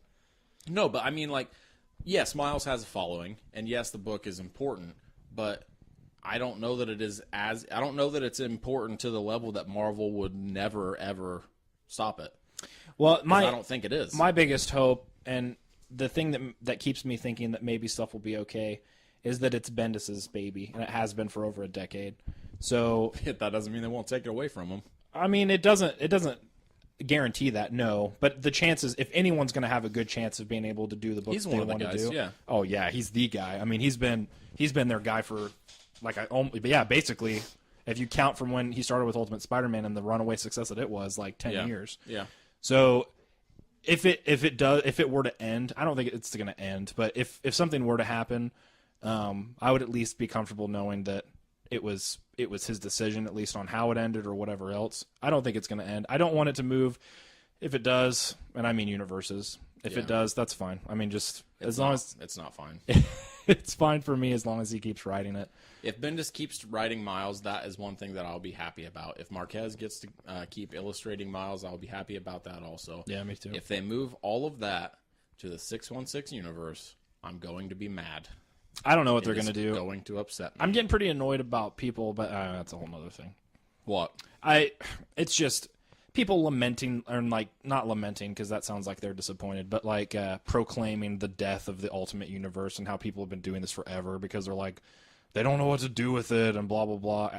They know some. It's not that Marvel doesn't know what to do with it. It's that some of their titles, their writers don't know what to do to make the book interesting. Bendis knows exactly what to do with this book. Yeah, that's what I'm saying. Like, it's not that the universe... I mean, did Jeff Loeb make it worse? Yes. Absolutely. He killed a ton of people and a ton of characters. Maybe Cataclysm is... Maybe, but I mean, at the same time, like, Bendis introduced new characters, both original ones and versions from the 616. Well, dude, and is still doing that. I would seriously... I would love to talk to someone... I haven't talked about the book yet. We're getting there. I would love to talk to someone who tells me... who would tell me that they don't know what to do with Ultimate Spider-Man. Yeah. Because if that's your argument, I want you to prove to me why. If it's the Ultimate Universe that's a problem, like if you think that the Ultimate Universe is a problem, then to me you're not reading the books. Because I don't read a book like Superior Spider-Man for a couple reasons. It's my own little weird drum roll. Don't do it again. What's it called? Rimshot. Rimshot. Ernest P. Worrell's dog's name. I don't read Superior Spider-Man and think that book really sucked. It's the 616's fault. No, No, it's because I don't like the book. Well, see, and so likewise, it's very strange for me to when people are always talking. It's because people don't read it or view it as unnecessary because the 616 already exists. That's another thing. Like from an Ultimate Universe standpoint, obviously, how I'm biased. much you are biased, but also how much does the Ultimate Spider-Man title connect to the rest of the universe? Kind of not really. No. The stuff does bleed in. That fucking Civil War stuff that was pointless and completely weird showed up. But other than that, it is basically a book about whoever is Spider-Man. Yeah. And then they are also Spider-Man. Yeah. And if you tell me they don't know what to do with it, and then other you don't know what you're talking about. Typically, the people that say that are the people who aren't reading it. And who just think seriously. like, oh, there's another Spider-Man, there's another Avengers, there's another X-Men. Why? Well, they publish this book monthly, and they have been doing it for over a decade, which means that it is a success. Yeah. Because when you're publishing a book monthly, you're judging it on sales. If you're the publisher, that means it's making money. If that's what it's doing, then that means it is a success. Whether or not you want to view it as a success storyline-wise or character arc. Or relative to other successful However, books. yeah, from the company's perspective, this book is succeeding. They're selling enough to keep it going. And if you think that, I mean, I don't know. I'm immediately engaging like someone has a counterpoint. No, yeah, we're There's fighting no one the here. invisible enemy. Well, like books like Iron Fist and Gotham Central, Fantastic books. critically people adored those books, especially Gotham Central. Yeah. But I mean, Iron Fist, as much as I always talk about and joke about it, it was a really well received book. Sure. People had never read anything like that at Yeah. Marvel. Well, like remember But that the sales weren't there, so it went away. that book Manhunt by Manhunter? Manhunter. Yeah. That book got canceled twice. Yeah. The first time it got canceled, there was a big outcry, and DC was like, "Okay, then we want to see you in the shops buying this issue." Oh, that's been happening to Spider-Girl for like 20 years. Yeah, and then it got canceled again. It gets canceled and brought back and canceled and brought back. Yeah, like maybe some of the people who cried about it being canceled, like bought more or told more people about it. It wasn't enough. No. And I want them to bring Simon Dark back, man. That's God damn it, me too. I saw someone had a tattoo of him on Twitter. I completely forgot. I almost texted you and Caleb to just be like, "You guys remember Simon Dark?" The two other people, other than Steve Niles, who would have Yeah. been like, "Oh yeah, Simon Dark. That book was good." All right, so this comic, basically, this is the culmination of all the fighting and build up to the Roxxon Corporation storylines that have been running throughout the past like 3 arcs. Well, even I guess issue 1, No, really. way back into Peter's storyline. Well, I mean directly with Miles back since issue 1, but yeah, and some into Peter's stuff too. Roxxon, I like to call him Roxxon because Roxxon sounds sort of like sexual. Roxxon, Like I'm turning my rocks on for you. like it's got a switch. Yeah. Yeah, you can hear my rocks click on. They have obviously had. Gonna draw that now, Emery? I've had discussions with Action Seth, my buddy, about whether or not, like, I hate the storylines where they have to connect everyone, and they're doing it in the new Spider-Man films where everything is connected to Oscorp. Oh yeah, Like, it gets to the point where it becomes so convenient that not only was Spider-Man created by Oscorp, but so was every fucking villain he ever fights. well, see, the first time I ever saw that done was this.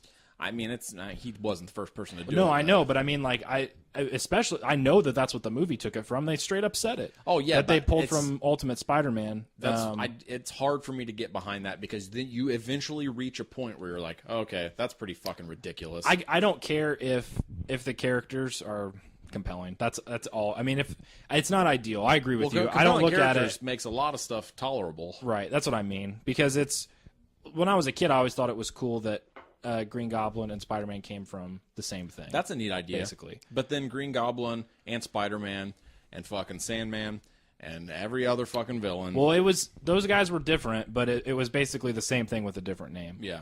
Sandman was from Roxxon. Yeah. But Roxxon is basically the word Osborn. Basically. Just spelled differently. Correct, with some X's. So basically in this issue, Spider-Man, Spider-Woman, who it's going to be Miles Morales and Jessica Drew, Team up. along with Cloak and Dagger and Bombshell, Yep. go to the Roxxon building, confront him. They have a giant fight. They do. The Roxxon Brain Trust show up, and it's like Mr. Sinister, Arcade. Arcade. I forgot that guy was Arcade. Yeah. Samuel Stearns, who's the thinker. No, what's his name? He's the He's from Hulk. The Hulk. He's the National Basketball Association's head guy. What's that dude's name? Daniel What's Stearns. Is it the Thinkle? Yes. The Thinkle. Yes, it is. The Incredible Hulk Thinkle. Finkel. The Thinker, isn't Mr. he the Fix-It? No, isn't he the dude with the really tall green head? That's the Mastermind. No, that's an X-Men villain. You're right. No, it's Not the Thinker. What's that? fuck, The it is Leader? The Leader. The yeah, Leader? Sure. That's who Samuel Stearns is. Is it? Yeah. Weird. And this he turns into like a scorpion rock rhinoceros or something. He's not a scorpion. He doesn't have or a tail. rhino. He turns into like a weird. He's a taller gray man. Makes it sound like he's just an old guy. Kind of. He's pallid. No, he turns into like a monster. He turns into Sort a of. beast. He grows taller. Yeah, but he's not just a taller dude. His skin changes too. No, I know. He's gray. It doesn't just change color. It doesn't look like someone turned the color off. No, in the no, room. yeah, and then he has muscles. Yeah. It's weird looking. Yeah. And then also Layla Miller. She gets kicked and punched in That's the what I was face. going to say. Listen, Spider-Woman. No, first it's Spider-Man. First it's No. Miles. Yes. Yep, he kicks her in the I was like, he fucking killed her. Straight in the face. She's fucking dead. I'm not joking, dude. I legitimately, these are basically how our reviews go. I legitimately sat there for like, I'm going to say 20, 30 seconds and thought about it and was like, okay, let's say I could jump like that. Sure. And I kicked a woman in the face. Sure. And not because she's a woman. Let's just clear that out of the way. If she's a villain. Let's say you're kicking a villain woman in the face. Man or woman. Yeah. In the face. Me, Sure. potentially could break their neck. Oh, yeah. Depending on how I kicked and how hard. Oh, yeah. So imagine that I have the proportionate strength of a spider. And you swing into a building, at least going, let's say, 20 miles an hour. How much do I pull back? Like, what would prompt you to be like, all right, I'm going to kick you in the face. If you're a supervillain. And if you're a superhero, if you have superpowers. No, that's the only way I'm going to kick you in the face. No, I know, but listen, as wait. hard as I can. Well, that's what I'm saying. I don't think he can't kick her as hard as she's just a girl. Like she's Layla not Miller, she has powers, doesn't she? No. Well, she has I think she has psychic powers, but she doesn't have like some type of strength or anything like that. I don't know. He held back then. It's a gamble. Yeah, but see, that's what I'm saying. Like, how do you calculate all that to where you're like, man, I hope I hold back enough to not break her neck in half. I seriously thought about Kick her in the chest. I thought about an entire storyline where Miles accidentally killed her because he kicks the shit out of her head. Yeah. And I saw Anderson Silva kick a man in the face one time, and it knocked him out immediately. As soon as I saw it, I was like, that's a ballsy move, Miles. You could have snapped her neck in half. And then 2 pages later, Spider-Woman punches her square in the face. It's a pretty righteous punch. That Layla Miller is going to be hurting. Oh, yeah. I give this book a 10. They have a big fight. It's actually a pretty righteous fight for Bendis because it is a good fight. It has a lot of not dialogue. I mean, it does have dialogue in it, but it's not like they all stop and then talk. No, the characterizations continue it's not throughout the just fight. punching. It's not just punching. The characterizations continue through the fight. The biggest problem I had with this issue is that there are 2 pages of exposition that are just insanely heavy-handed. Oh, Roxanne saying how it all connected. He's hanging upside down and reading the plot to you. Yeah. It was just that part. I didn't care about that because I liked Miles' reaction to it. I like Miles' reaction too. And to me, that for me at least, that payoff was worth all of that because in the past, it shows how much Miles has grown. It does. It shows how much he's accepted the fact that he's Spider-Man, which immediately goes into the next scene where he goes back to Genki and I love that scene. And hugs him and is like, "You were right." And you turn the page and it's a beautiful one-page splash of him saying, "I am Spider-Man." That's where I teared up. And then I went in the other room and made Amanda read it and rubbed it in her face.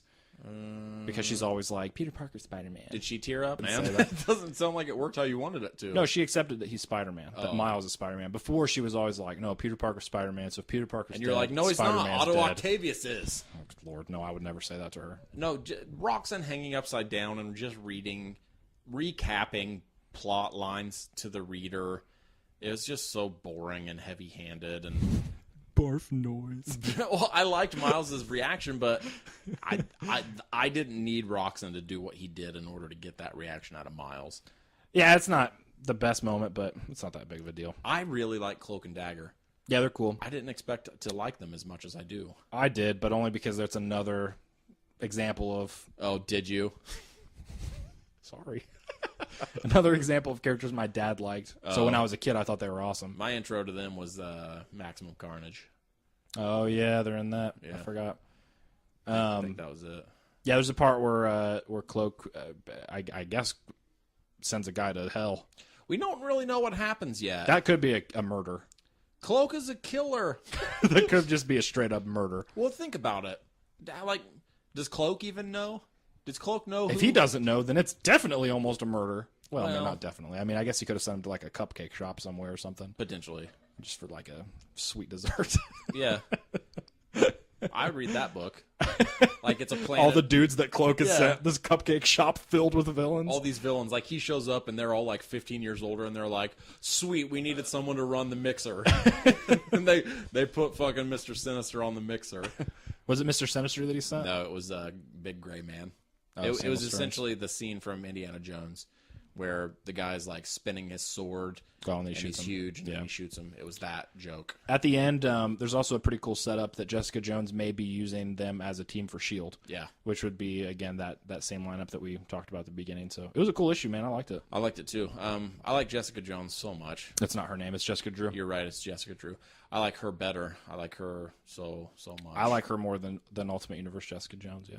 Oh, without a doubt. She's barely in the book. Yeah. I think she works at the paper. I want to read more of that character. Jessica Drew? Yeah. Yeah. She's so awesome. You're a kitty. You're a beautiful kitty. Meow, meow. What'd you give this out of 10? 7.5. I give it a 7. It's good. Yeah, it is. Good book. That's a review. Dave Marquez, please don't ever leave the book. Brian Michael Bendis, I know you won't. Only one of you might hear this. Yeah. What if Bendis listened? That'd be crazy. Bendis doesn't listen. Barf noise. I can say that with the utmost confidence. You named... It's very strange. Like, I wish that I could listen to I wish I could listen to this podcast from like the first episode of Hideous Energy, where we're like, what if Bendis listens? Because I would be like, what a fuck you. Like, what a giant presumptuous dickhead. But it's weird because like David Marquez actually does listen to the show. Like, we have people that listen. He might listen.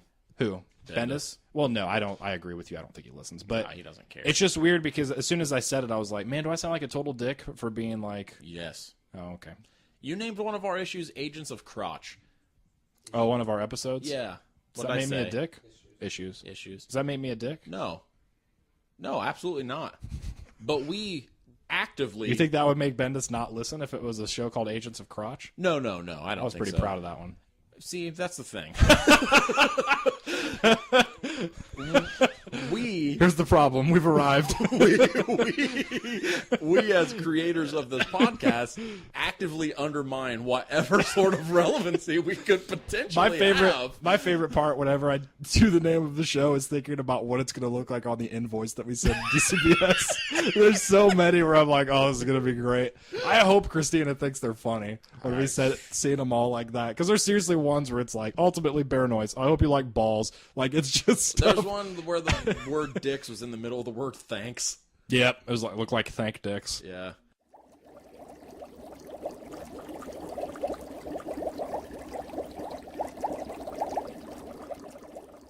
Story time, motherfuckers!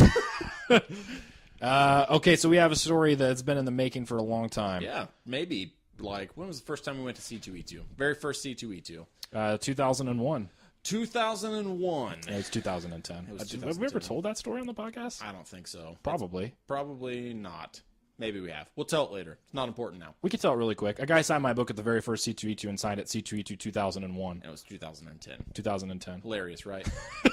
We quoted a lot, though, to We each do. other. We do. So David and I are at C2E2 2010 prior to any of this stuff that has happened to us since then. Makes sense how time works. Time. That's right. We perceive it to be linear. So David and I are trying to find comics to purchase. You know the part that I'm about to say because we're looking through discounted comic book bins, and we come across this book. Literally, we're attracted to its cover immediately. And I think... It's a pretty beautiful cityscape at night, an aerial shot of a city.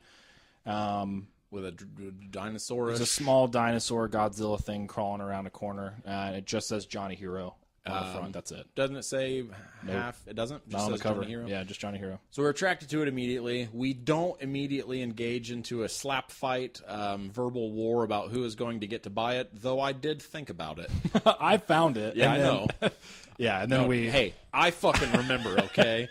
David buys Well, this book. No, that's when we opened it, and we saw that it said Johnny Hiro, half Asian, all hero. And that fucking hooked That us. basically sealed the deal. Well, that and just the art also. Yeah, the art looked awesome. And we had immediately drawn never, to the art. ever heard of it. Not even a single thing. This is a story we've told many times. Yeah, so we bought it. I think every single one of us on that trip read the book on the way home. back on the train. We got to go by train again next time. I think so too, man. Yeah. As much as it sucks to ride up there, on the way back, I seriously think that the ability for us to read comics and interact with each other on the train is worth it. Yeah. Because it's so much fun on the way back. Yeah, it is. We're all delirious from lack of sleep and food, and we have all these great. all these comics. We're all getting sick. Yeah. No, seriously, like, think about all the funny stuff that has happened to us on that train. Like, we met that drunk girl who was talking to Sean about World of Warcraft. Yeah. Like, all that stuff. She was drinking straight vodka out of a Coke Yes. can. And talking to Sean, like, in-depth discussion about World of Warcraft. She's like, DPS, and, like, literally is a fucking expert. Meanwhile, I'm like, girls suck, right, man? I'm going to get back to my copy of Rust. Yeah, we're all reading. Sitting there with our comics, trays down. yeah. But so on the way back, we read Johnny Hiro, which, then we found out that there's an animal named DJ fucking Thanksgiving. A cat, yeah. All this stuff that we loved. And then the weird Well, we part, had him on. We contacted Fred when we were on Alter Ego Comic Cast. And we had Correct. him on there. Yeah. And then when because we bought the book at C2E2. yeah, and then we It's by Fred Chao. Fred Chao. Yeah. And then on when we started up Hideous Energy, we were like, we need to get some interviews. It's a brand new podcast, kind of, at least a brand new name and everything. Let's get as many interviews as we can. And we knew we had a good relationship with Fred, and we were like, man, I bet he would do the show again. So we had him on a second time. Well, also, the first time we interviewed him was fucking great. Yeah, he rapped. He did. He rapped. It was amazing. It was awesome. He was a super awesome, down-to-earth, easy person to interview. You could tell that he was passionate about what he did, and he was into a lot of the same stuff we were. And he had emailed us like music recommendations, and that's what I was gonna say. After we had him on the second time, I emailed him about Exit Through the Gift Shop, I think. Yeah. Because we had watched that.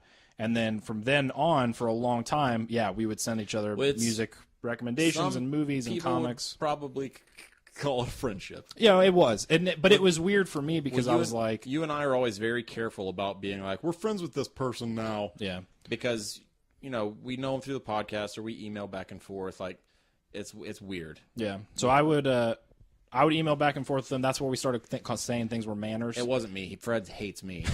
He does. And then no, I know. It was he was talking about the Passion Pit album. He doesn't really. It was called Manners. Yeah, but like, we thought that it was New York hip slang. That it was like this Passion Pit is manners. He goes, the Passion Pit album is manners. Yeah. And then I read it and I was like, is it? I'm gonna find out if this shit's manners or not. So now we call things manners. So for a long time that was basically it, and kept in contact. When we interviewed him on the Hideous Energy off air, we asked him, hey man, is there more Johnny Hiro coming out? And he said, I'm working on something. Yeah. Johnny Hiro. I'm working on more Johnny Hiro. It's super early, blah, blah, blah. So we were like, awesome. He was like, you can't talk about it. We said, okay. Yeah. So yeah, kept emailing back and forth with him. So put that in your fucking think tank and smoke it. Think about all the shit we know and can't tell you. So then about a year ago, so it was like October, November, Fred emailed me and said, hey, I'm moving from New York to an undisclosed location. Yeah. And I'm driving with my mom. It's the other coast. I dare you to try and find him. It's a fucking whole coast. To the West Coast. I'm going with my mom. If we stop by in Indiana, we should have lunch or whatever. I was like, yeah cool. But didn't really think, not that Fred's a flaky guy or anything, but I just assumed it was one of those things where he was being nice, just like I would say, like, bombs. You think Fred's a flake? No. Jesus. It's one of those things when you're interacting with somebody where you're like, yeah, if I'm around, we should, have lunch or whatever.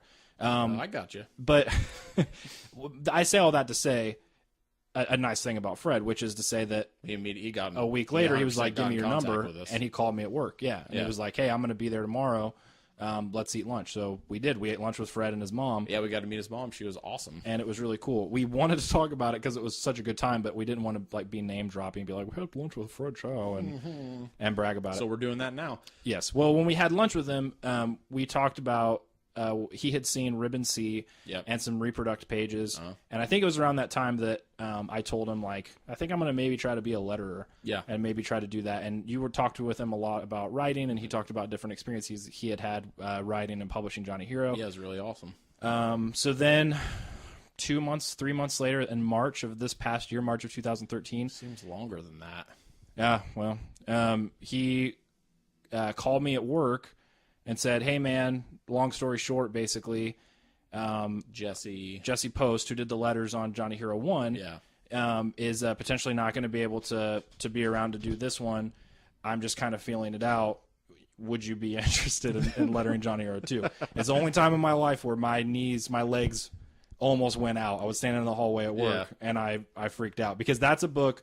And it's kind of embarrassing to talk about it because I know Fred kind of listens to the show, so I don't want to sound like a total fanboy. But that is a book that, for us, we've championed, and I'm such a massive fan of that book. No, it's a weird experience because as soon as we found out about it, it was a big book for us. Yeah. And stayed a big book up to this day. Oh, absolutely. I seriously tracked down, Fred did a short comic in a found Requiem for a Paper Bag, I think it was the Found magazine book. Short stories. Bought that whole book just to get the short story by him. I tracked down everything I could that he had done.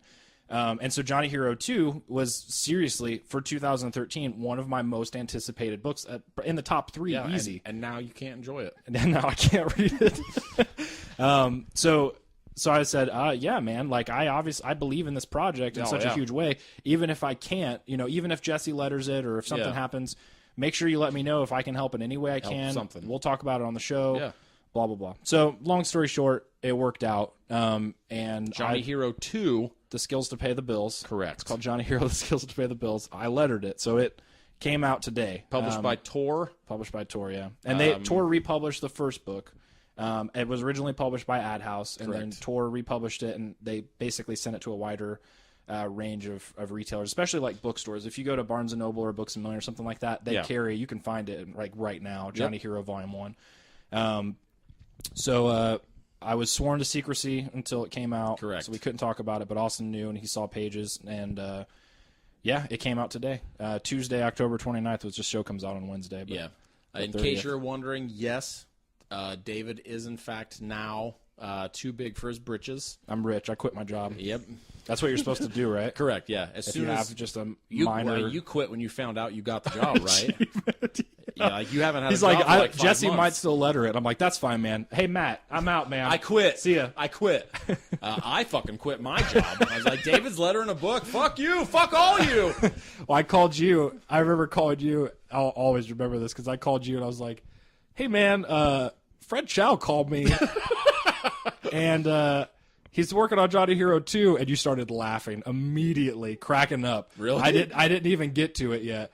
And I was like, yeah, he asked me if maybe I was be interested in lettering in it. You just thought it was so, like, you were happy for me, not laughing at me, but it was. Man, I don't remember that. You could tell I was in such a weird way. I called Amanda and she's crying immediately. And I'm like, you have to, like, I didn't tell my parents for so long because it was still, I didn't want to, I had just listened to that podcast too with Dave Coulier where he got on SNL and like, and immediately quit his job and told everybody. And then like, falls through immediately. the day he was supposed to fly out there, they're like, we don't need you anymore. You look too much like Dana Carvey. Yeah. So like, I didn't want to do that. But. Oh, yeah, I'm sure you were probably waiting for Tor to be like, actually, we're going to burn all the ones we printed because the lettering's so bad. Well, it was insanely hard.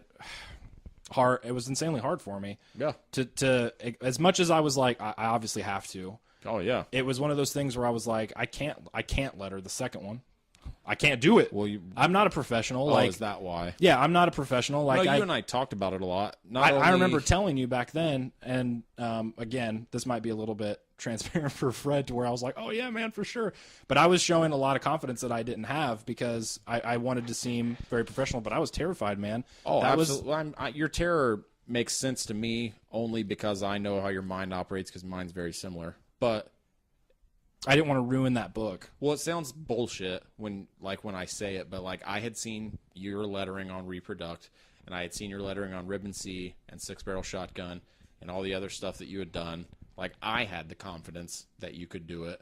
That I didn't have. No, like seriously, it's almost impossible to instill that into someone. Right. Not because they won't let you, but just because it's an outside force. Yeah. Like no one is like my doubt in myself is probably the most palpable thing. Right. Because when no one else is around, it's still there. Yeah. It's not relying on someone else. Right. I'm doubting me. Right. And in art, basically, unless you're like fucking Salvador Dali, right, where you think you're basically Christ, like that's the thing you battle with. Yeah. I read a quote yesterday. It was about writing, but I think it's applicable to artists. Is that 90% of the time you're going to doubt yourself. Yeah. And you have to fight that. Yeah. Those are the days you have to work. Those are the days you especially have to work. Yeah. If you're going to fucking write on the days where it feels great, oh, whatever. And it's, I have to say, this is going to sound so much like the standard, like cheesy stuff you hear about people talking about collaborators. For real, Fred Chao helped me so much with this book. Yeah. He was so vital in when I would send him pages and say, all right, hey, tweak this. This doesn't look good. Yeah. You need to switch this.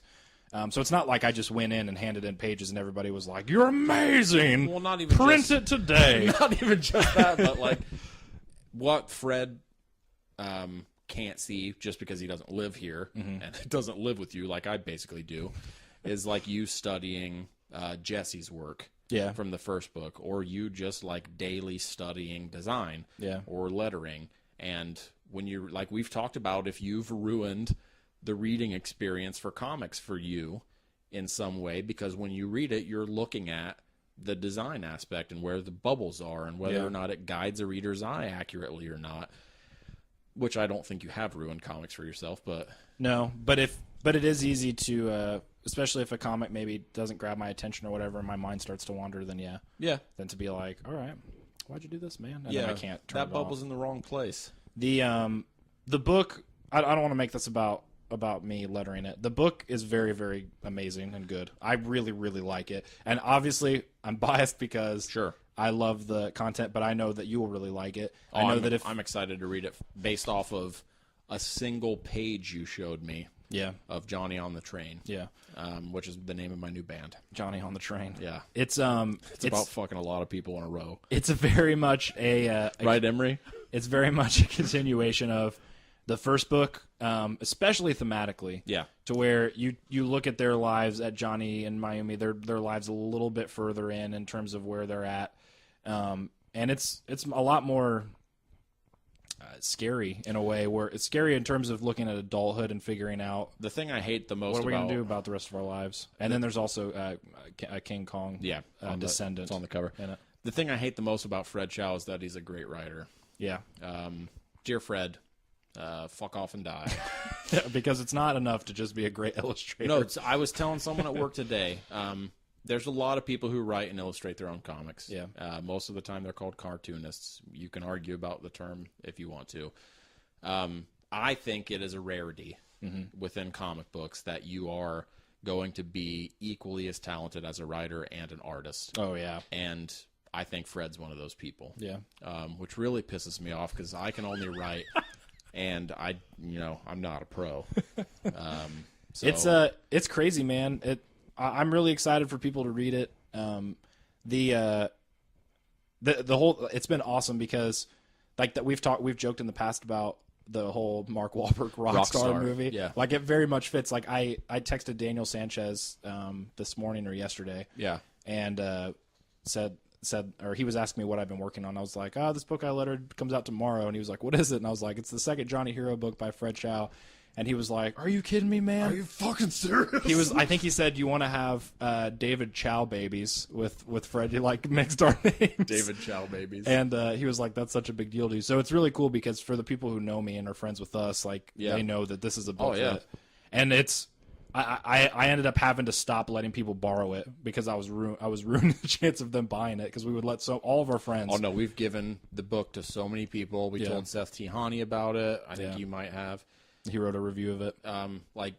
It was a huge fucking deal, and I absolutely think it is comparable to the Mark Wahlberg story within the film Rockstar. As dorky as that sounds, it seriously is. Again, I don't want people to just seek it out and be like, "Oh, that guy from Hideous Energy worked on this book." Whatever. I lettered the book. I didn't write it. I didn't draw it. The book by itself, again, like I said, this would have been one of my most anticipated books of this year. Yeah. And would have been hands down one of my favorites. Yeah. So read it because it's good. Oh yeah, it's written and illustrated by Fred Chao, one of the best fucking working cartoonists right now. Yeah. So you need to be reading the book. He also started a webcomic you should check out too. He did start a webcomic. What's it called? I think it's called Allison and Her Robot. Yeah. The Kickstarter book he did was Allison and the Rainy Day Robot. I'm almost positive it's just Allison and Her Robot. I'll double check. If you want to buy this book just because David lettered it from Hideous Energy, that's fine. But I am pretty confident that you're going to enjoy it. You might want to read Johnny Hiro. AllisonandHerRobot.com. Number 1 first. My guess is that there's some stories that connect, and it's a continuation of the character arcs. Yeah, character arcs, yes. Plot, no. I mean, you don't have. You could read it and not having read the first one, but I mean, guys, we obviously recommend the first book. Like Busta Rhymes shows up, Gwen Stefani in the first book. Mayor Bloomberg shows up in both books. DJ fucking Thanksgiving. Grand Poobah shows up in both books. Like, get out of my face, guys. Go read this book. What are you doing? If you have your pick, this is me being just totally snobby about it, and you'll agree. If you have the pick between the two, if you buy the Tor one, you're going to have a consistent. Let's go with me. That's why you need to buy the Tor one because it is designed. You're going to have a consistent design in lines. terms of spine and everything else. The Ad House book has better pages. You mean paper Quality, stock? Paper stock. Yeah, it has better paper stock. What the fuck are you doing, Tor? You're owned by like Macmillan, aren't you? You guys own half the globe. Although I have to say, I bought again because we're giant Fred Chao dorks. Mm-hmm. I bought the Tor edition too. Yeah. Which is stupid because it's the same book a second time. Absolutely the exact same book. I think it has a better cover, in my opinion. From the Ad House one? Tor. Then the Outhouse one, you mean? Yeah. I like the Outhouse one more. You're dumb. I can't believe they let this book. I can't either. But the first book by Tor, the reprint, this second one, because I got it in the mail today, the paper looks a lot better. Really? Than in the first. For Johnny Hiro The too? first copy. Yeah, the first. Why was volume. it too thin? No, it was like kind of newspapery. Like the ink was kind of smudgy. I'll show it. It's in the other room. I'll show it to you. But then the paper is kind of thin. But this one doesn't look bad. That's what I'm saying. The Skills to Pay the Bills, volume 2. It feels nice. It feels fine. The Ad House paper stock is thick. It's got that sweet like fold-in cardboard, not cardboard, but like stock cover. Yeah. On the inside. So just buy them both. What am I saying? Buy 3 copies. Johnny Hiro, Half Asian, All Hero. Buy that one twice. Also, I haven't even talked to Mr. Fred Chao about this yet, but as a fanboy, I saw today on like Goodreads or someplace, it says Johnny Hiro, The Skills to Pay the Bills, Volume 2 of 3. Really? Of the Johnny Hiro stuff. So What the fuck? I hope there's a Volume 3. What the fuck, Fred?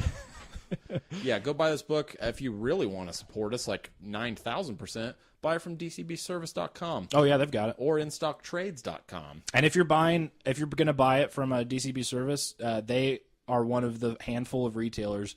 If you buy a book on Kickstarter, it's a Kickstarter book. Correct. Every once in a while, you'll be able to track one down. Fred Chow's Kickstarter project, Allison and Rainy Day Robot, DCB Service is one of the few places that sells it. Correct. In store and online. I don't know how many copies they have left, but if you pick up the Johnny Hiro stuff, pick that up too. It's a children's book, but it's awesome. And why do they have it? Because King David, the owner of this podcast, I was like, the biblical figure? Mr. Biblical King David.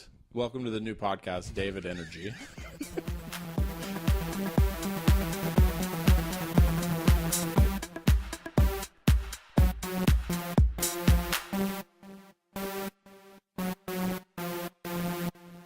Have you ever been alone in the woods and you needed a hatchet, but also you kind of wanted to read Action Comics? Yes. That's happened to me, only it was kind of a similar situation. I was in the desert, and I needed Ultimate Spider-Man. Yes. Luckily, DCBS was there for me. Discount Comic Book Service. You can find them on dcbservice.com. Yes. Online, they will throw out parachutes of supplies and comics, little like parcels like in Lost where they drop food Yes. onto the island. Is that your line? No. Okay. And get you with your comic book fixins. They will. DCBservice.com, you can get so much awesome stuff on there for discounted prices. A lot of really good prices. Anything you can think of. If you want to buy that gross Catwoman issue, they got it. That is there. If you want to read it, they're going to charge you for it, but they'll charge you like half off for it. They will give you a really good deal on it. You can also follow them on Twitter. DCB Service, yeah. DCB Service is their Twitter handle. If you're in the Fort Wayne, Indiana area, stop by their store. We've already told some hilarious stories about stopping in there. Like they'll punch you if you want them to. We've said a lot of really They'll funny high five. things. Seriously, if you go in there, we'll play it straight this time. They'll have a conversation with you and talk to you. They'll talk to you. They'll be nice. They'll sell you some comics. And then right after you leave, you can go to the Chinese place that's next door. Yeah, it's great food. We almost always go there. We always do. Go to DCBS.